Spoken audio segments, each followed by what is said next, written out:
Rumah tak harus megah, asal ada cinta yang tak pernah pudar. Saudaraku, rumah bukan sekadar dinding tinggi atau lantai marmer yang berkilau. Bukan pula jumlah kamar tidur atau kolam renang di belakangnya. Rumah adalah tempat hati pulang, tempat kaki lelah beristirahat, dan jiwa yang letih menemukan tenang. Kita terlalu sering mengukur kebahagiaan rumah dari ukurannya, dari harganya, dari fasilitasnya.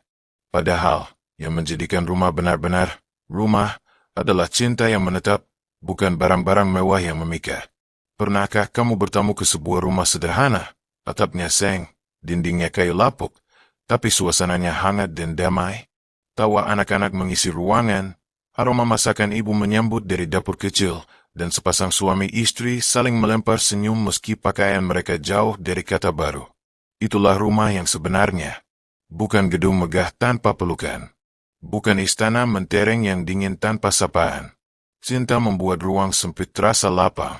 Cinta membuat nasi hangat dan sambal sederhana terasa seperti jamuan raja. Karena yang paling dibutuhkan dalam rumah bukanlah pendingin udara, tapi hati yang saling menjaga agar tidak saling terluka. Betapa banyak rumah besar yang sunyi, penuh sekat, tapi miskin pelukan.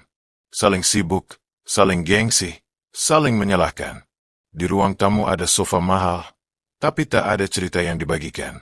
Di meja makan ada makanan berlimpah, tapi tak ada doa yang terucap bersama. Sebaliknya, rumah kecil yang penuh canda dan doa akan selalu terasa lapang untuk ditinggali.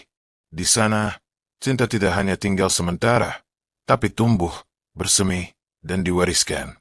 Rumah yang diberkahi bukanlah rumah yang tak pernah diterpa masalah, tapi rumah yang mampu melewati semua ujian dengan tetap saling menggenggam tangan. Rumah tempat kita belajar memaafkan, bukan membalas. Rumah tempat kita menangis bersama, bukan saling menjauh. Dan saat kita mengenang masa kecil, yang paling membekas bukanlah seberapa megah rumah kita dulu, tapi bagaimana ayah menggendongmu pulang, bagaimana ibu mengusap kepalamu saat kau sakit, atau suara tawa saat listrik padam dan kita berkumpul menyalakan lilin. Itulah kenangan. Itulah yang membuat rumah jadi rumah. Saudaraku, jika rumahmu tak besar, tak apa. Jika catnya mulai pudar, bukan masalah. Asalkan cinta di dalamnya tak ikut luntur. Asalkan hatimu masih bersyukur, dan pintumu tetap terbuka untuk kebersamaan, itulah rumah yang sebenarnya. Jangan ukur rumahmu dari bangunannya, tapi dari kehangatan yang tinggal di dalamnya. Jangan menyesali rumah yang sempit, jika di dalamnya ada hati-hati yang saling mencintai. Karena pada akhirnya, rumah yang paling dirindukan adalah rumah yang membuat kita merasa pulang. Semoga Allah menjadikan rumah kita tempat berkumpulnya cinta, tempat tumbuhnya sabar, dan tempat bersujudnya hati-hati yang ingin dekat dengannya.